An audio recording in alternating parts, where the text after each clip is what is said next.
عقیدوں کے خلاف بزرگوں نے کہا، پاک نے رافضیوں کے خلاف بڑی تقریریں کی، بڑی کتابیں لکھی، بنیۃ الطالبین ہے۔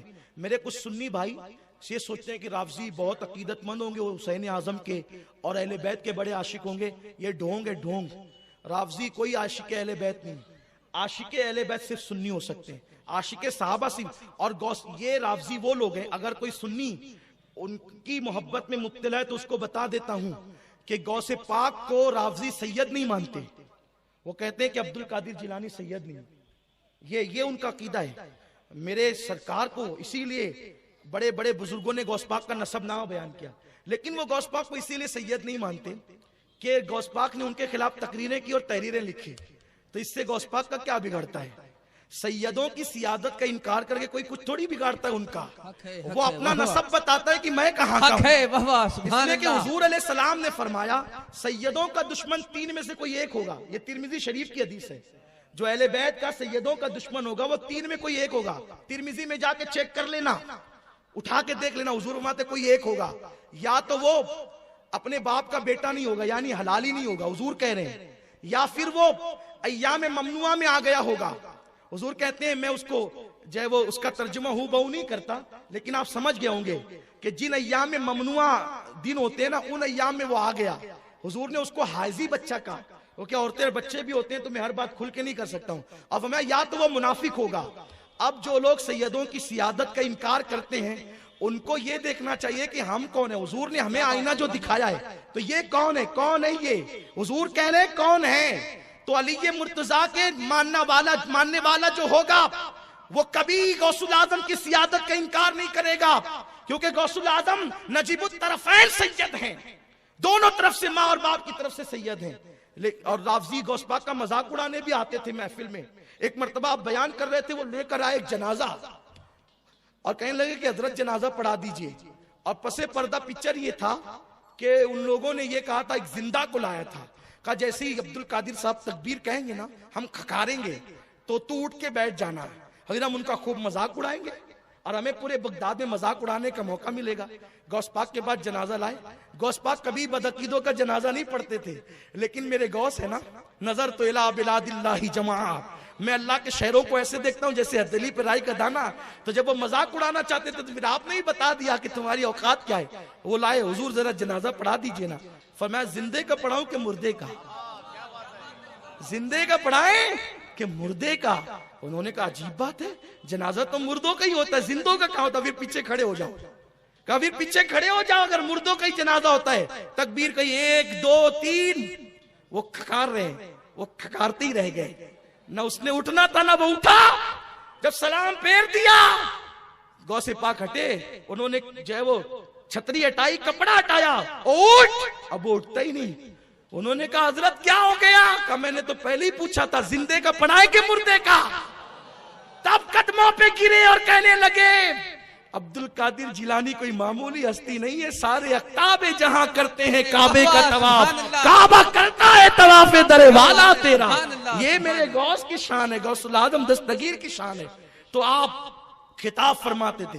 حضرت امام ابن الجوزی رحمت اللہ علیہ، اور یاد رکھنا کبھی کسی سننے سے کوئی اختلاف ہونا تو اس سے بدلہ نہیں لیا کرنا، معاف کرنا، یہ صوفیہ کا طریقہ ہے۔ کانٹوں کے مقابلے میں کانٹا نہیں، پڑوسی سننی ہے نا کوئی بات نہیں، اپنی ذات کو کوئی کتنی بھی تکلیف پہنچائے کبھی بدلہ نہیں لینا۔ انشاءاللہ میں ایک تقریر اس پہ اور کروں گا، ولی میں جب تک 12 صفت پیدا نہیں ہوتی وہ ولی نہیں بنتا، یعنی کسی میں جب تک صفات، وہ کون سی 12 صفات ہے جو آدمی کو ولی بنا دیتی ہے؟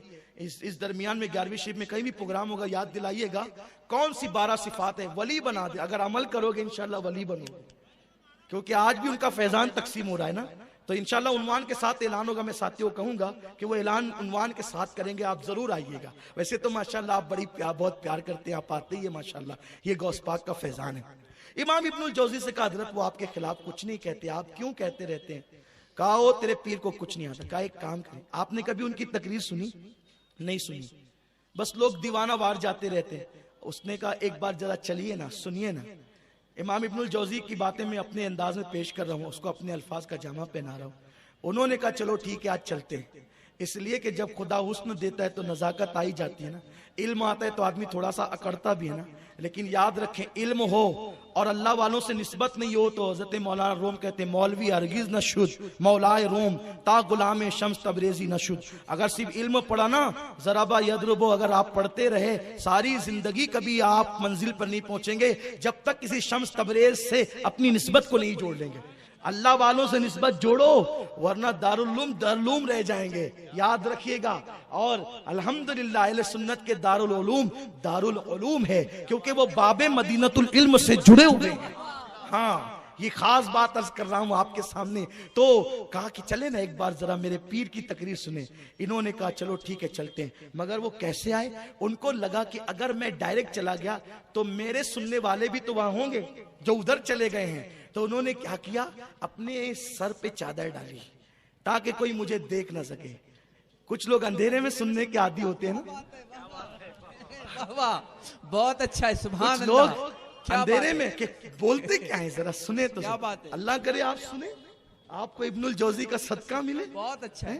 اندھیرے میں سننے کی کیا ضرورت ہے؟ آپ کے لیے بچھات ہے نا. اتنی بڑی عزت کے ساتھ بٹھایا ہے. اگر وہاں نہیں بیٹھتے تو یہاں بیٹھو. ارے یہاں نہیں بیٹھتے عظمت رسالت کا اقرار کرو یہاں بٹھائیں گے. کیا بات ہے سبحان اللہ سبحان اللہ. اندھیرے میں چھپ کر کیا ملنا ہے؟ اندھیرے میں سن کر کیا؟ دل اندھیرے ہوتے ہیں تو لوگ اندھیروں میں کھڑے ہوتے ہیں. پھر بعد میں پوچھتے ہیں وہ کہاں پڑھا تھا وہ کہاں سنا تھا. سن یہ وہ نغمہ ہے جو ہر سانس پہ گایا نہیں جاتا. الحمدللہ. تو ابن الجوزی آئے اور 70,000 کے مجمع میں اخیر میں بیٹھ گئے. اخیر میں بیٹھے نا تو وہ جو قادری غلام تھا وہی پڑھا لکھا تھا انہی سے پڑھا تھا. غوث پاک نے تقریر شروع کی تو کیسے شروع کی؟ دیکھو ابھی صوفی صاحب نے میرے عنوان کا اعلان کیا تصوف اور غوث پاک اور یہ بہت مشہور کیا گیا ہے واٹس ایپ پہ. پہلے سے عنوان دیا گیا کہ بھئی آنا تو تقریر یاد کر کے آنا آنا تو تقریر یاد کر کے آنا تاکہ لکیر کی فقیری نہ ہو. تو اس لیے اسٹڈی کر کے آنا تب آدمی عنوان میں بول سکے گا. لیکن غوث پاک کیا ایسا نہیں ہوتا تھا. ہوتا کیا تھا قاری کو حکم دیا جاتا تھا وہ آیت پڑھ کے بیٹھ جاتا تھا اور قاری کی مرضی پہ ہوتا تھا وہ جو چاہے آیت پڑھے اور پھر میرے غوث اسی پہ بیان کرتے تھے. ہماری جماعت کے ایک بہت بڑے عالم ہیں وہ یہ کہتے ہیں اکثر کہ میں دیکھتا ہوں کہ لوگ خطبے میں جو آیت پڑھتے ہیں 2 گھنٹہ تقریر کر کے کبھی اس کا ترجمہ بھی نہیں کرتے ہے نا. ایسا ہماری جماعت کے ایک بزرگ کہتے ہیں لیکن وہ انہی کو زیب دیتا ہے بڑے بزرگوں کو زیب دیتا ہے. تو بہرحال اس کا ترجمہ بھی بیان ہو جانا چاہیے اس کی تشریح بھی ہو جانا چاہیے تقریر میں جو آپ نے موضوع سخن بنایا. ورنہ کبھی کبھی تو تقریر میں آدمی بھول جاتا ہے کہ میں نے کون سی آیت پڑھی میں نے آیت کون سی پڑھی ہے. لیکن مجھے یاد ہے میں نے کون سی آیت پڑھی. قد افلح من تزکا وذکر اسم ربہ فصلی. یہ تصوف کی طرف اشارہ کرتی ہے کہ جنہوں نے اپنے دلوں کو پاک کر لیا اللہ نے ان کو کامیاب فرما دیا. اور دلوں کے پاک کرنے کا نام جو ہے وہ تصوف ہے. تو آیت قاری پڑھتا تھا اور قاری جب آیت پڑھتا تھا پھر غوث پاک منبر پہ آتے تھے اور بیٹھ کر کے اس پہ تقریر کرتے تھے. قاری نے آیت پڑھی 70,000 کا مجمع. غوث پاک بیٹھ گئے اور بیٹھنے کے بعد آپ نے آیت کا ترجمہ کیا پھر ایک تفسیر کی. تو تفسیر کی تو اس قادری غلام نے ان کی طرف دیکھا. بہت بڑے عالم تھے نا وہ ابن الجوزی. ان کی طرف دیکھا انہوں نے کہا یہ آیت کی تفسیر جو تیرے پیر نے کہی ہے نا مجھے اس کا علم ہے میں پڑھاؤں اس کو مجھے آتی ہے یہ بھی. پھر غوث پاک نے دوسری کی پھر ان کی طرف دیکھا تو کہا یہ بھی میرے علم میں ہے. پھر تیسری کی کہ یہ بھی میرے علم میں. چوتھی یہ بھی. ایک آیت کی 70,000 ظاہر تفسیر ہے اور باطن الگ ہے. اس کا جو ہے وہ صوفیانہ مفہوم الگ ہے. تو 11 تفسیر بیان کی غوث پاک نے. تو 11 پر ابن الجوزی کہتے رہے مجھے آتا ہے.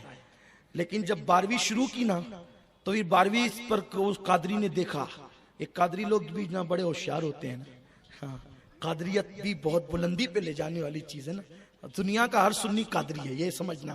آپ یہ نہیں سمجھنا کہ میں قادری ہوں تو قادریت کی تعریف کر رہا ہوں. جہاں فیضان ہے سب میرے غوث کا فیضان. نقشبندیوں کو بھی سہروردیوں کو بھی چشتیوں کو بھی سب کو ان کی عطا ہے اور سب قادری ہے دنیا میں جو خوش عقیدہ ہیں. تو سرکار غوث العظم دستگیر کے قادری مرید نے دیکھا 12ویں پہ تو ان کی گردن جھکی. 13ویں پہ اور جھکی. 14ویں پہ اور جھکی. بعض لوگوں نے کہا 31 تفسیر بیان کی اور ملا علی قاری فرماتے ہیں 40 تفسیر بیان کی. 11 پر ابن الجوزی رک گئے اور ان کے علم سے 29 تفسیریں غوث پاک نے زیادہ بیان کی، 29 کا علم ان کو نہیں تھا۔ جب 40ویں تفسیر پہ پہنچے تو فرمانے لگے قال کو چھوڑو، اب حال کی طرف آؤ، اب ظاہر کو چھوڑو باطن کی طرف آؤ۔ جیسے ہی کہا نا قال کو چھوڑو حال کی طرف آؤ، تو پورا مجمع کھڑا ہو گیا۔ کسی نے کپڑے پھاڑے، کوئی رونے لگا، کوئی بے ہوش ہو گیا، کوئی زمین پہ گر گیا، کسی کا انتقال ہو گیا۔ وہ قادری دیکھنے لگا ابن الجوزی کہاں ہے، تو ابن الجوزی وجد میں آ کر یہاں پگڑی اچھلتی ہے، اسے میخانہ کہتے ہیں۔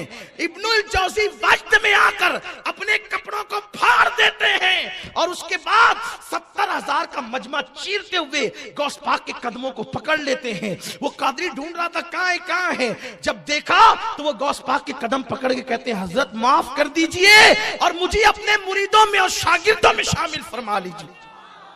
یہ غوث الاعظم دستگیر کی شان ہے۔ اسی لیے میرے امام نے فرمایا سر بھلا کیا کوئی جانے کہ ہے کیسا تیرا، اولیاء ملتے ہیں آنکھیں وہ ہے تلوہ تیرا۔